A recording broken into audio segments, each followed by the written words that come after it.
Selamat pagi. Wajah-wajah yang penuh ceria.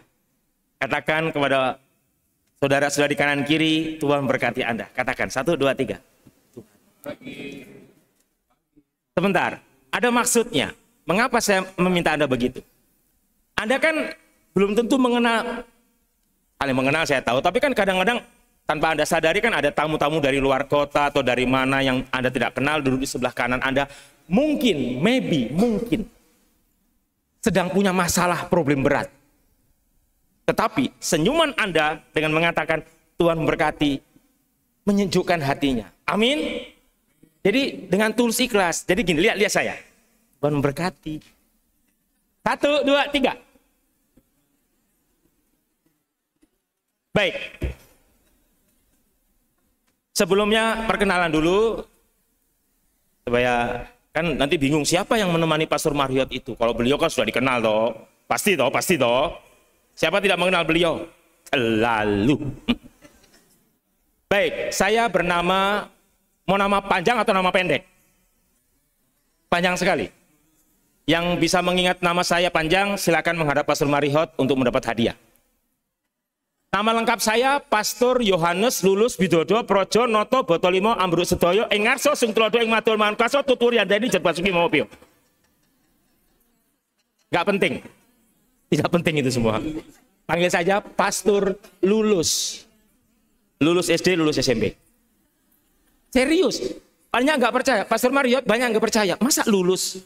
Nama kok Lulus? Ya Tuhan, nama orang tua dihina.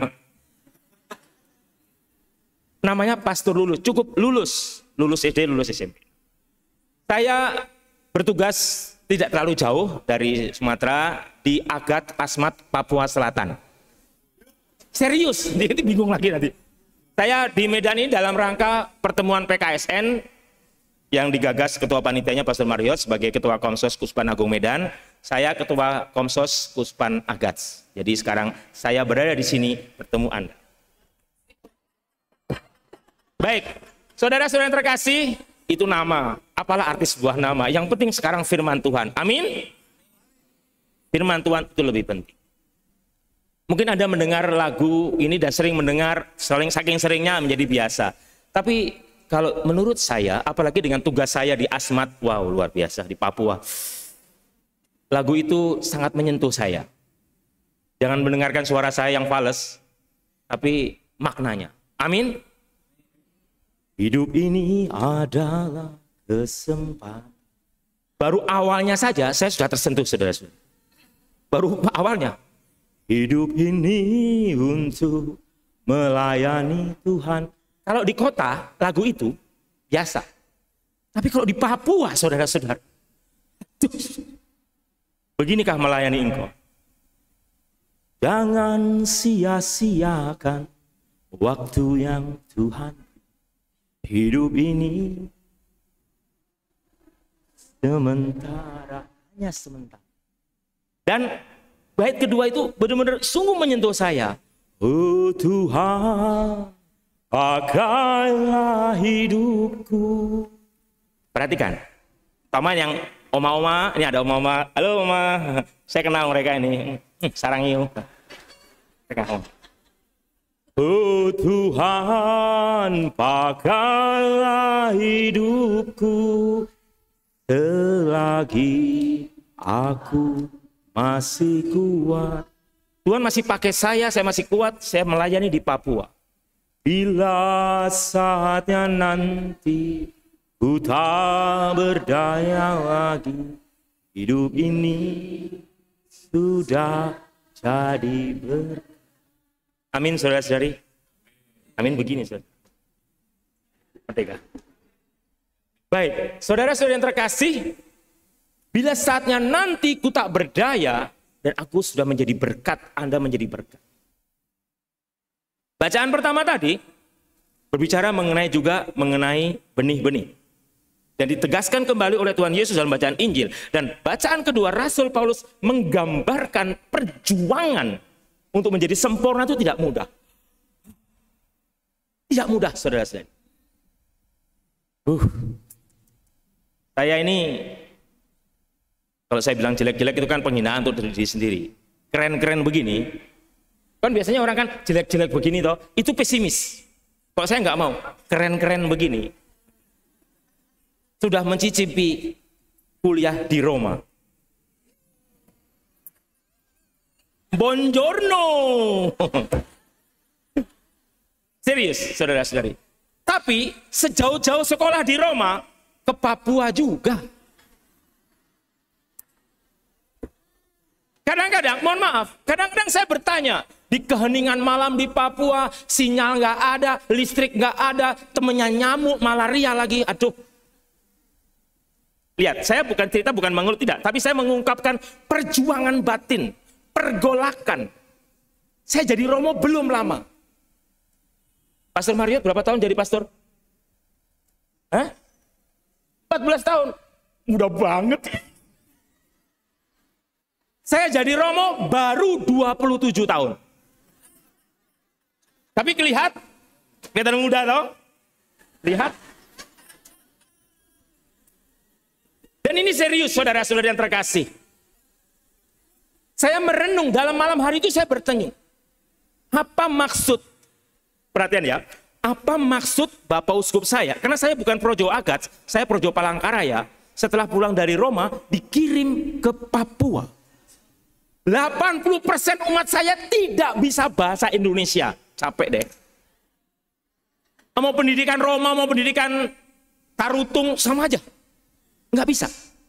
Menjelaskan kepada mengenai mereka, mengenai Tuhan itu bagaimana. Sehingga bahasa saya hanya bahasa senyum.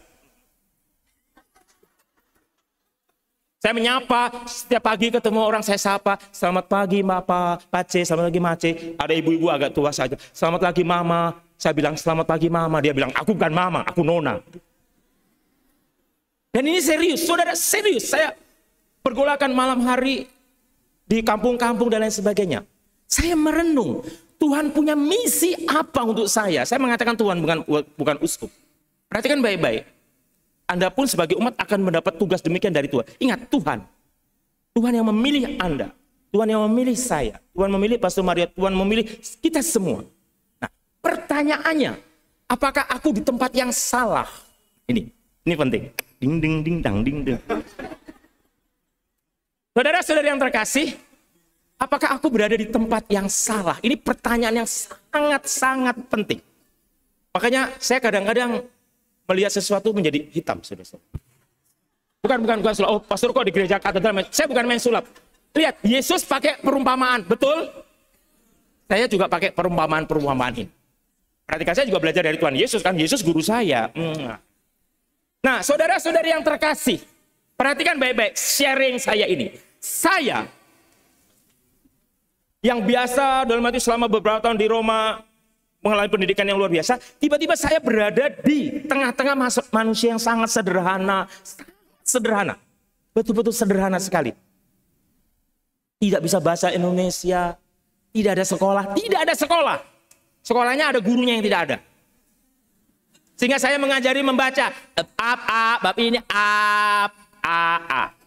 B a ba b e b babi. Pastor Mario lumayan jadi dosen sebagainya. Saya guru, kejar paket A, saudara-saudara. Ya, murid-murid saya kejar paket A. Nah, saudara-saudari yang terkasih, saya bertanya, di dalam kegelapan saya bertanya, Tuhan seperti kain hitam ini. Perhatikan baik-baik. Seperti kain hitam inilah gambaran saya memandang kehidupan yang saya alami. Hitam. Bukan masalah orang sana hitam semua, saudara. Nah, pertanyaan pentingnya adalah, engkau punya rencana apa untuk aku? Saudara-saudari, kalau saya memandang pesimis kehidupan, saya akan menangis, baper, galau, dan lain sebagainya. Tapi, dengan penuh iman saya percaya,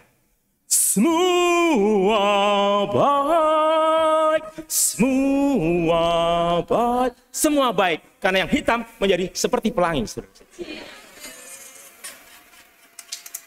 Ini, saya ngomong begini, gemetar saya, merinding, karena saya merasakan kasih Tuhan. Saudara-saudari, saya merasakan sentuhan kasih Tuhan. Di saat aku tak berdaya, kuasa-Mu yang sempurna. Saya merasakan kuasa sempurna dari Tuhan di tanah Papua. Ketika ku berdoa, pada saat saya menangis. Mujizat itu nyata, mujizat itu nyata. Banyak mujizat Tuhan saya alami, saudara-saudari. Saya sampai mengatakan kepada Bapak Uskup saya hampir 26-27 tahun jadi pastor. Bukan saya tidak menemukan Tuhan di mana-mana, tapi saya merasakan benar kata Mother Teresa. Waktu Mother Teresa di Kalkuta, India ditanya, mengapa engkau melayani orang-orang miskin? Mengapa engkau berani memegang orang kusta? Tapi Mother Teresa mengatakan, saya merinding mengatakannya, saya melihat Yesus. Saya melihat Yesus dalam diri orang miskin. Dan pertanyaannya adalah, karena umat saya juga banyak yang penyakit kusta, saudara-saudara. Saya sudah sharing di lingkungan Santa Maria ya. Saya pernah sharing. Saya mengatakan banyak kusta di sana. Mengeri, saya hanya melihat kusta, orang kusta itu di Bible, di kitab suci. Tapi sekarang saya melihat real orang kusta. Aduh, saudara-saudari, saya bagi kaum ini ada orang tangannya tidak ada, jari-jari tidak ada, kamis putih pencucian kaki, aduh Tuhan, kaki jarinya tidak ada, saudara-saudari yang terkasih. Kakinya bolong-bolong seperti itu. 12 rasul yang kamis putih itu umat saya. Saya menemukan itu dan saya merasakan saya seperti ditegur, Lulus Widodo, apakah engkau bisa melihat Tuhan dalam diri umatmu? Makanya kalau saya tadi menyanyi, selagi aku masih, oh Tuhan, pakailah hidupku. Kalau pakailah hidupku di semuanya enak, wangi, sejahtera, oh enjoy saudara, enjoy. Tapi dengan seperti itu saudara-saudara, umat saya yang hampir 100% tidak pernah mandi. Dan saya sangat sensitif dengan bau, saudara-saudara. Sensitif. Bayangkan, saya diundang doa lingkungan. Mereka ada orang sakit, masuk semua dalam rumah, nggak tahu berapa puluh, rumahnya kecil. Dan semuanya tidak mandi dan bau semua, saudara-saudara. Mohon maaf, saya bukan menjelekkan, saya cerita apa adanya. Saya harus berjuang, saudara-saudara. Untuk tidak mutah di depan umat, saudara-saudara. Masa gitu kan nggak mungkin, toh? Mohon maaf, pastor. Kan nggak mungkin, saudara-saudara. Nggak mungkin. Saya sudah melecehkan umat, saudara-saudara. Dan saya mempermalukan gereja Katolik. Anda tahu apa yang saya lakukan? Tapi itu hari-hari pertama. Kalau sekarang saya udah bodoh amat. Hidung saya udah kebal sekarang ini, saudara-saudara. Mampet. Tapi awal-awal yang saya ceritakan awal-awal. Sampai saya tahu kalau saya berbicara pasti mutah saya. Sehingga yang saya lakukan cuma jadi pas umat melihat saya, aduh pastornya begitu menghayati. Mereka tidak tahu, saya menahan mutah, saudara-saudara. Saya begini aja. Bibir saya sampai berdarah. Jadi saya tidak berbicara, saya hanya pakai bahasa isyarat. Semua langsung umat mengatakan, ini pastor kita. Pastor yang mengerti kita. Mereka tidak tahu, sampai pastoran, mutah saya, saudara-saudara. Tapi saya menangis, Tuhan, mengapa saya mutah? Itu umatku. Itu umatku, umatmu yang kau titipkan ke aku. Mengapa aku tidak masuk dalam diri mereka, merasakan menderita mereka, merasakan apa yang mereka rasakan, mereka bau juga ikut bau, saudara-saudari. Mengapa saya menjadi berbeda? Saya menjadi asing di tengah umat saya. Saya harus bersatu, karena untuk itu aku ditabiskan. Keren? Romo sombong tidak. Untuk itu aku ditabiskan. Jadi Pastor Marihot, kalau kamu capek, untuk itu engkau ditabiskan, Pastor. Nah. Jadi kalau ada pastor-pastor yang lain mengeluh, capek jadi pastor, jawab, untuk itu engkau ditabiskan. 1, 2, 3. Supaya pastornya tidak cengeng. Tidak baper. Enggak, ini bukan Pastor Marihot. Kalau Pastor Marihot luar biasa. Nah, saudara-saudariku yang terkasih, yang saya sharingkan bukan saya melebih-lebihkan, tidak. Itu saya alami hampir 3 tahun ini. Karena saya dikontrak, sistemnya sistem kontrak. Jadi saya pastor kontrakan, saudara-saudara. Nah, saudara-saudariku yang terkasih, saya percaya bahwa Tuhan itu mengubah. Mujizat Tuhan itu luar biasa. Anda lihat saya dapat bakpao tadi. Ambil di pastoran. Ini bakpao, saudara-saudara. Pastor mohon maaf, bakpaunya saya ambil 1. Punya Pastor Beno ini. Nah, saudara-saudari yang terkasih, saya hanya mau mengatakan, hidup itu adalah kesempatan dan untuk melayani Tuhan. Amin. Kalau engkau susah, engkau sakit, apa persembahanmu untuk Tuhan? Persembahanmu untuk Tuhan itu apa? Karena Tuhan bisa mengubah hidupmu. Amin. Bisa mengubah hidupmu, saudara-saudara. Jadi burger. Beli di depan situ. Enggak. Wah, bahaya tangan Pastor Lulus ini. Wah, laris manis Tanjung Kimpul, barang habis duit kumpul. Nah, saudara-saudariku yang terkasih, Tuhan membuat suatu hal yang luar biasa dalam kehidupan kita. Dan pertanyaan untuk Anda dan saya adalah, apa persembahanmu yang terbaik untuk Tuhan? Ini pertanyaan. Banyak, bukan di sini, di tempat lain. Kalau di Medan semua baik, amin. Di tempat lain itu doanya gini, Tuhan, jangan ambil anakku, tetanggaku saja yang jadi pastor. Karena saya ini nanti yang meneruskan bisnis saya siapa? Saudara-saudari, kalau Anda berpikir pada diri sendiri, mungkin harta Anda bertambah kaya, Anda bertambah banyak. Tapi pertanyaannya, apakah Anda terberkati? Saya selalu mengatakan kepada umat begini, bukan untuk mengada-ada. Saya mengatakan begini, barang siapa mempunyai, dari dirinya akan diminta pertanggungjawaban. Oleh karena itu, saya sadar, kembali ke sharing saya tadi, Tuhan mengirim saya ke Roma untuk belajar teologi tinggi-tinggi. Saya melayani orang-orang sederhana, berarti Tuhan punya maksud. Sama dengan Anda, hari Minggu pagi jam 10 ikut misa, kok ketemu manusia seperti ini. Berarti Tuhan punya maksud. Nah, saya juga tidak pernah merencanakan mimpi bisa misa, kok tiba-tiba diajak misa oleh Pastor Mariot pada jam 10 ini. Berarti Tuhan punya maksud, saudara-saudara. Amin, saudara-saudari. Untuk apa? Untuk kita disadarkan, all the best only for Jesus. Yang terbaik hanya untuk Tuhan Yesus. Ini komitmen, saudara-saudara. Saya tahu setiap kita semua punya masalah, punya problem. Mungkin problem keuangan, mungkin problem sakit, mungkin problem-problem hubungan suami istri dan lain sebagainya. Pastor pun juga punya problem-problem. Jangan dikira pastor fine-fine saja. Semua kita punya problem, punya masalah. Tapi bagaimana kita menyelesaikan masalah tanpa masalah? Pegadaian. Enggak, misalnya. Ini bukan promosi pegadaian, bukan. Nah, saudara-saudari yang terkasih, yang saya mau katakan kepada Anda adalah apa? Pertanyaan penting untuk Anda, apa persembahanku untuk Tuhan? Apa persembahanku untuk Tuhan? Itu yang pertanyaan menjadi pemikiran kita bersama, apa persembahanku untuk Tuhan? Di mana hatiku? Kalau Anda menyanyi lagu, hatiku ku bersembahkan kepada, di mana hatiku? Semua ngegam tangan begini. Semua begini, ikuti saya. 1, 2, 3. Hatiku untuk Tuhan. 1, 2, 3. Buka tangan Anda. Mana? Lihat tangan saya. Nah, saudara-saudari yang terkasih, sudah kali-kali hiburan toh. Macam-macam bisa keluar, sapi, kucing. Nah, saudara-saudari yang terkasih, yang saya mau katakan kepada Anda adalah apa? Saya memegang hati.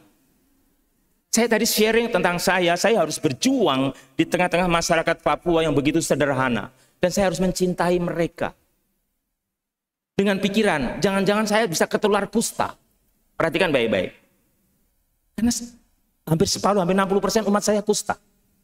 Jadi, bagaimana? Saya harus itu, tapi saya harus melayani mereka. Saudara-saudara yang terkasih. Saya nggak mungkin pakai masker dan pakai sarung tangan, saudara-saudara. Umat merasa jauh gembalanya. Tapi nggak mungkin saya begitu apa, dan mereka dengan saya begitu sayangnya. Kadang-kadang, aduh jangan peluk saya, saudara-saudara. Aduh mati. Mohon maaf, saya pulang langsung mandi. Pakai sabun kulit, sabun macam-macam, sudah pokoknya. Tuhan, mohon maaf, saya masih belum bisa seperti Mother Teresa. Mother Teresa nggak berpikir ketularan. Saya masih berpikir ketularan, saudara-saudara. Ya, bagaimana juga. Jadi saya harus jaga kesehatan dan lain sebagainya. Tapi puji Tuhan, 3 tahun ini aman-aman saja sih. Nah, saudara-saudariku yang terkasih, yang saya mau katakan kepada Anda adalah bagaimana hatiku untuk Tuhan. Kalau Pastor Mario, saya para pastor mempersembahkan diri untuk Tuhan, kami tidak berkeluarga dan lain sebagainya. Sekarang saya bertanya, sebagai pastor bolehlah saya bertanya pada umat begini, apa persembahan Anda untuk Tuhan? Ada yang bilang, sudah pastor, kolektor. Kolektor. Mohon maaf, bukan Anda. Kalau orang Medan semua baik. Amin. Di tempat lain, di Brasil sana jauh. Kolektor itu mikir dulu, mana yang paling kecil, saudara-saudara? Bukan Anda, ingat, bukan Anda. Anda baik semua, amin. Amin. Romo UUD, ujung-ujungnya duit. Enggak. Tidak ada UUD saya nggak memikirkan gitu-gitu. Saya hanya mau mengatakan persembahan itu apa. Kadang-kadang kita berhitung-hitung. Saya kalau bantu di gereja, kira-kira dapat untung apa? Lu dapat untung apa? Capek deh. Jangan cari untung. Hello. Ini nggak nyindir loh. Anda baik, amin. Nah, sarangnya. Nah, tetapi saya mau mengatakan, kalau Anda tidak sempat aktif di Dewan Paroki, di lingkungan, pertanyaannya, apa persembahan Anda untuk Tuhan? Jangan berpikir, Romo, saya masih miskin. Saya akan nyumbang gereja, bantu kalau sudah kaya. Salah. Hidup ini adalah kesempatan. Hidup ini untuk melayani Tuhan. Saudara-saudari, saya suka sekali gambaran mengenai janda miskin yang memberi bukan dari kelebihan tapi dari seluruh hidupnya. Saudara-saudari, belum lama ini saya terkagum-kagum dengan seorang ibu yang jualan pecel. Anda tahu pecel yang gado-gado? Kagum, itu di daerah Jogja. Waktu itu saya ada acara di Jogja. Kebetulan saya jalan-jalan, ibu itu saya kaget. Ibu tuh pakai rosario, saudara-saudara. Jadi saya tahu itu pasti Katolik, itu saja. Sama di Papua kalau pakai rosario Katolik. Pakai bahasa Jawa tapi saya terjemahkan saja. Selamat pagi Bu, pagi. Boleh duduk? Boleh. Mau pesan? Iya pesan, saya pesan. Terus, Ibu Katolik ya? Kok tahu? Kata ibu itu. Pakai rosario. Terus, Bu, Ibu anaknya... saya sudah hidup sendiri. Perhatikan baik-baik. Saya sudah hidup sendiri. Si ibu tadi mengatakan. Suami saya sudah meninggal. Anak satu-satunya ya meninggal. Saya langsung di. Tapi saya lihat wajahnya begitu ceria. Wajah ibu itu begitu ceria. Yang saya heran. Terus, ibu berarti setiap hari bekerja? Iya, saya bekerja. Akhirnya dia cerita. Tanpa saya minta dia bercerita. Dia... Meskipun dia itu orang miskin, hanya penjual pecel jual gado-gado itu.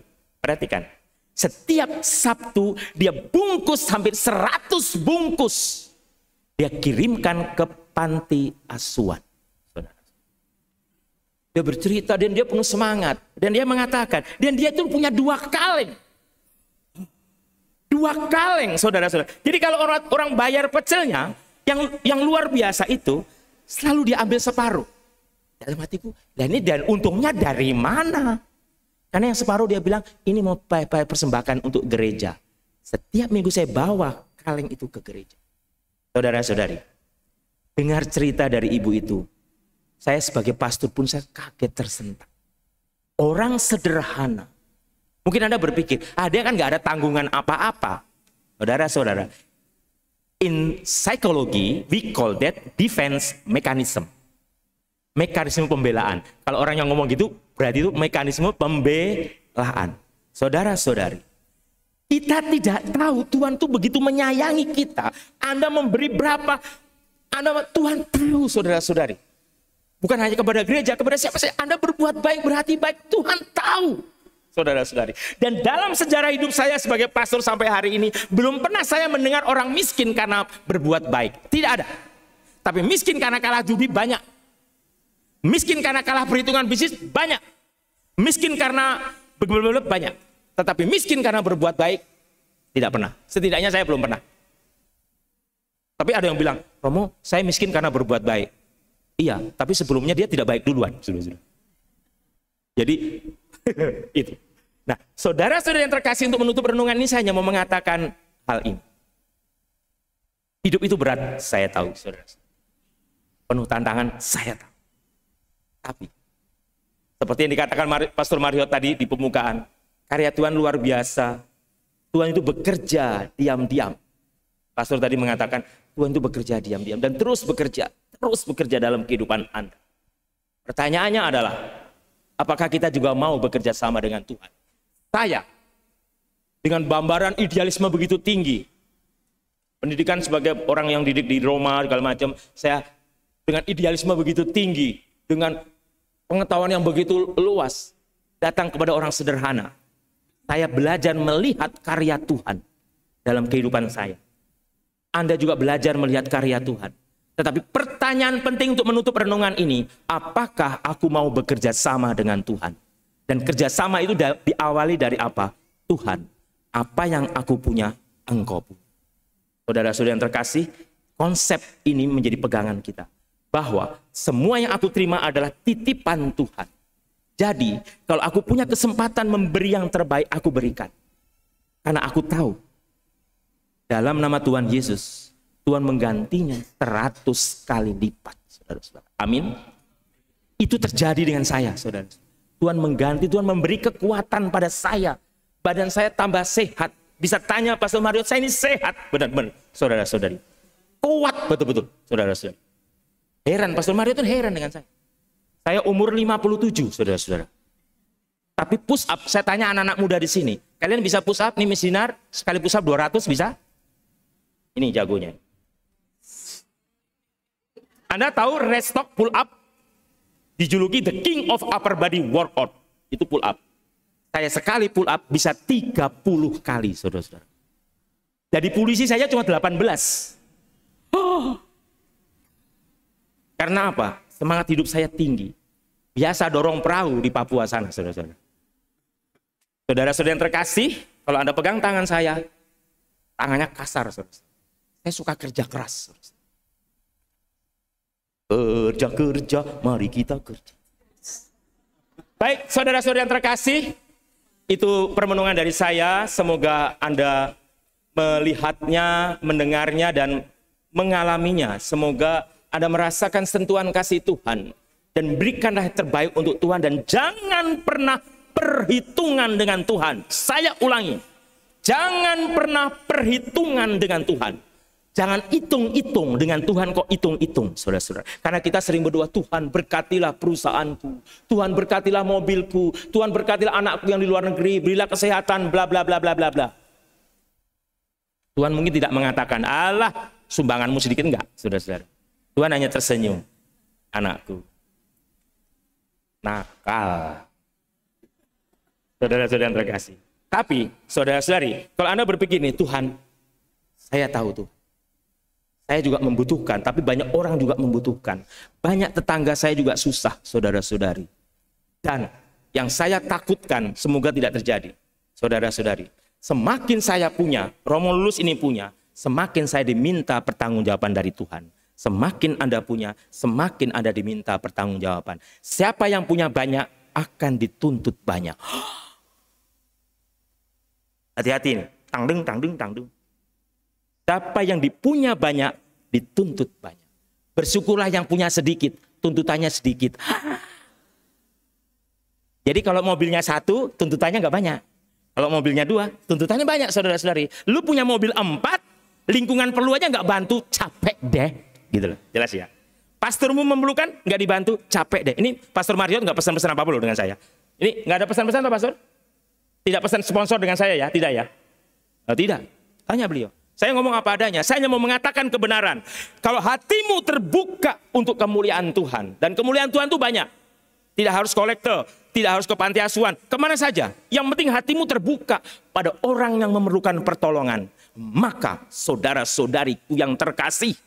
Anda pernah ke Yerusalem. Tahu perbedaan Danau Galilea dengan Laut Mati. Laut Mati. Semua masuk dan mati. Dan semuanya mati di Laut Mati. Saudara-saudari, tidak ada makhluk hidup. Tetapi Danau Galilea, air yang masuk dari mana-mana dikeluarkan kembali. Dan semakin subur dan banyak tumbuh-tumbuhan subur, binatang-binatang hidup di Danau Galilea. Saudara-saudari, hidup Anda tinggal pilih. Anda mau seperti Danau Galilea atau seperti Laut Mati. Anda yang menentukan, saya yang menentukan, kita yang menentukan. Amin, saudara-saudari. Jangan hitung-hitungan dengan Tuhan, saudara-saudari. Ini pesan saya untuk Anda. Mengapa saya datang ke sini mau memesankan, jangan hitung-hitungan dengan Tuhan. Karena Tuhan sangat mengasihi Anda. Dan semakin Anda mempunyai, semakin Anda dituntut. Itu saya alami, Romulus ini. Maka saya dengan umat di Papua tidak pernah hitung-hitungan, saudara-saudara. Tidak pernah. Apa yang saya punya, saya beri. Itu saya lakukan. Kepada siapa saja, saya tidak hitung-hitungan. Karena saya sadar Tuhan memberkati saya. Tuhan memberkati saya. Saudara-saudara yang terkasih. Benar dalam nama Tuhan saya apa omongkan, semakin saya memberi, semakin saya diberkati. Saya tidak tahu berapa dari mana, saya terus diberkati. Saudara-saudari. Berani saya mengatakan, bukan untuk menyombongkan diri. Seluruh pastor di Agas mungkin saya yang paling diberkati, saudara-saudari. Serius, saudara-saudari. Apa saja dari berkat. Karena saya menyadari saya begitu murah hati, saudara-saudari. Begitu murah, terus berkat itu mengalir. Pada saat Anda murah hati, berkat Tuhan mengalir. Amin. Amin. Katakan pada sebelahnya, murah hati kau. 1, 2, 3. Terus sebelahnya mengatakan, buktikan. 1, 2, 3. Tanya lagi. Kapan? Kapan? Jawab. Saat kolektor. Mari kita berdiri meneguhkan iman kepada